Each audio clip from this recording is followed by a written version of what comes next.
नीतीश कुमार की पलटी मारने की खबरें इस समय बिहार से आ रही हैं। दावा किया जा रहा है कि जिस तरह से केंद्रीय गृह मंत्री अमित शाह ने 16 दिसंबर को बयान दिया, जिसमें उन्होंने कहा था कि बिहार का सीएम कौन होगा यह भी तय नहीं है और इस तरह की बातें मीडिया के जरिए तय भी नहीं होती हैं। उस बयान के बाद से ही नीतीश कुमार से नाराज चल रहे हैं। वो इंडिया गठबंधन के विकल्प पर भी विचार कर रहे हैं। नीतीश के बदलते तेवरों से पटना से लेकर दिल्ली तक हलचल मची हुई है। अचानक ही आरजेडी की तरफ से नीतीश पर हमले बंद हो गए हैं। अब बिहार के डिप्टी सीएम सम्राट चौधरी विपक्ष के निशाने पर आ गए हैं। नीतीश और इंडिया के तेवरों ने बीजेपी के अंदर डर दिखाई दिया है और अब खबर आ रही है कि नीतीश कुमार को मनाने के लिए खुद अमित शाह बिहार जाने वाले हैं। उनके दौरे की तारीख तय हो गई है। तो आज हम नीतीश की पलटी की खबर पर ही बातचीत करेंगे। नमस्कार, आपके साथ मैं हूं आदित्य कुमार और आप देख रहे हैं द धाकड़ न्यूज। सबसे पहले तो हम वो खबर आपको बताते हैं जो इस समय बिहार बीजेपी की तरफ से दी जा रही है। नए साल के पहले सप्ताह में बीजेपी बिहार में अपनी चुनावी अभियान की शुरुआत करने जा रही है।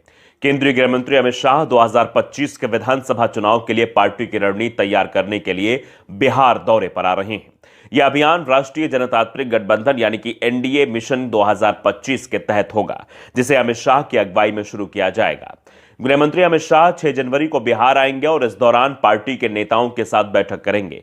उनकी यात्रा का उद्देश्य बिहार में बीजेपी की विधानसभा वार स्थिति की समीक्षा करना और आगामी चुनाव के लिए रणनीति तैयार करना है।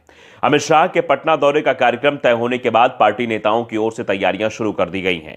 बीजेपी नेताओं की तरफ से कहा जा रहा है कि 5 जनवरी को शाह के पटना में पहुंचने की उम्मीद है और इस दिन वे सुशील मोदी के जयंती के मौके पर पार्टी की विभिन्न गतिविधियों में शामिल हो सकते हैं। इसके बाद 6 जनवरी को गृह मंत्री बिहार में बीजेपी के नेताओं के साथ महत्वपूर्ण बैठक करेंगे। अमित शाह की पटना यात्रा के दौरान सहयोगी दलों के नेताओं से भी मुलाकात हो सकती है। इस दौरान वे एनडीए की एकजुटता को मजबूत करने और विपक्ष के खिलाफ आक्रामक प्रचार की रणनीति पर चर्चा करेंगे। बीजेपी के प्रदेश उपाध्यक्ष सिद्धार्थ शंभू ने इस बात का संकेत दिया है कि चुनावी साल है और पार्टी पूरी तरह से चुनावी तैयारियों में जुटी हुई है। अब यह तो खबर आ गई है और यह खबर की बात भी हो गई है कि बीजेपी के नेताओं की तरफ से दावे किए जा रहे हैं, तैयारियां हो रही हैं। लेकिन अब हम आपको बताते हैं कि अमित शाह के दौरे की जरूरत इस समय बिहार में क्यों पड़ गई है। दरअसल इस समय अमित शाह के बयानों के चलते ही बीजेपी सबसे बड़ी मुसीबत में दिखाई दे रही है।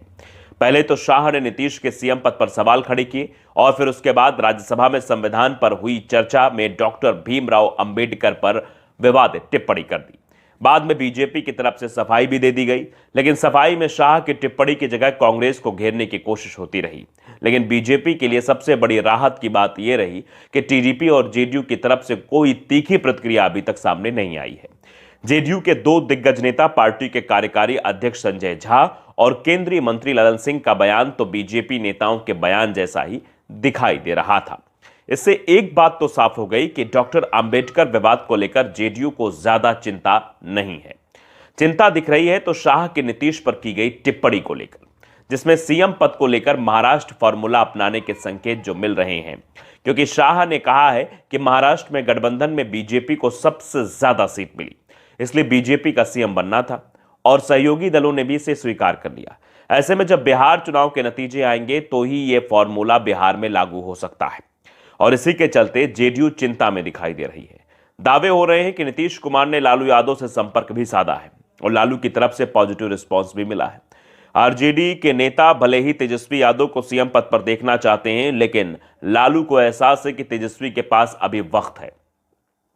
वो 2030 में भी सीएम बन सकते हैं। इस समय सत्ता पर पकड़ बनाना जरूरी है। अगर नीतीश कुमार महागठबंधन में शामिल होंगे तो महागठबंधन की जीत तय हो जाएगी।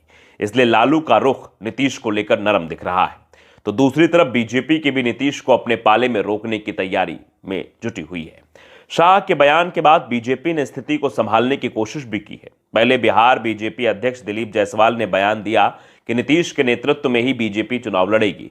फिर डिप्टी सीएम सम्राट चौधरी से बयान दिलाया गया कि जिस तरह से 2020 में नीतीश के नेतृत्व ने किया था, वैसे ही इस बार भी नीतीश कुमार ही गठबंधन का नेतृत्व करेंगे। यानी अगर नीतीश कुमार की पार्टी जेडीयू की सीटें कम भी आती हैं तो भी सीएम नीतीश कुमार ही बनेंगे।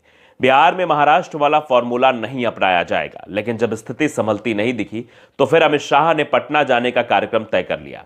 खबर आ रही है कि पटना में शाह और नीतीश कुमार की बैठक भी तय की जा रही है। दोनों के बीच होने वाली बैठक में सिर्फ सीएम पद को लेकर ही नहीं बल्कि सीट बंटवारे को लेकर भी शुरुआती सहमति बनाने की कोशिश हो रही है। सबसे पहली कोशिश तो कौन सा दल ज्यादा सीटों पर चुनाव लड़ेगा इस पर सहमति बनाने की ही होगी। वैसे कहा जा रहा है कि बीजेपी और जेडीयू लोकसभा चुनाव की तरफ विधानसभा चुनाव में भी बराबर बराबर सीटों पर चुनाव लड़ सकती है। एक या दो सीट ऊपर नीचे हो सकती है, लेकिन दोनों ही दलों के बीच लड़ी जाने वाली सीटों की संख्या में बहुत ज्यादा अंतर नहीं होगा।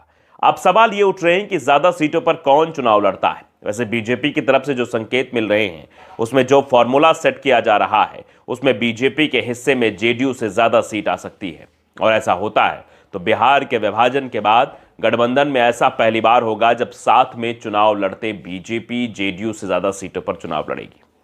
इसके साथ ही यह भी कहा जा रहा है कि सीट बंटवारे की चर्चा शुरू करने से पहले ही नीतीश कुमार के नेतृत्व में चुनाव लड़ने का ऐलान भी कर दिया जाएगा और यह भी ऐलान हो जाएगा कि एनडीए को बहुमत मिलने पर नीतीश कुमार ही सीएम होंगे।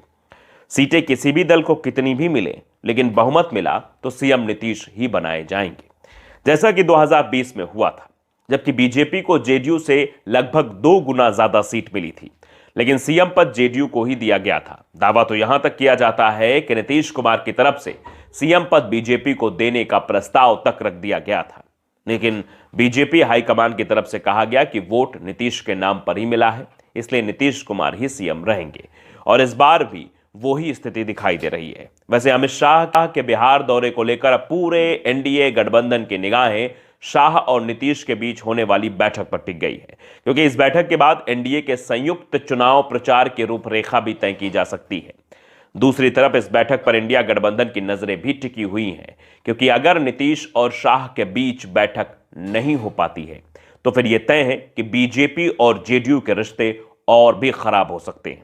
और ऐसा होता है तो इंडिया गठबंधन नीतीश को अपने पाले में करने के लिए सक्रिय हो जाएगा। अगर आपने धाकड़ न्यूज को सब्सक्राइब नहीं किया है तो जरूर कर लीजिए, बेल आइकन दबाना ना भूलिए ताकि अपडेट आप तक पहुंचती रहे। नमस्कार।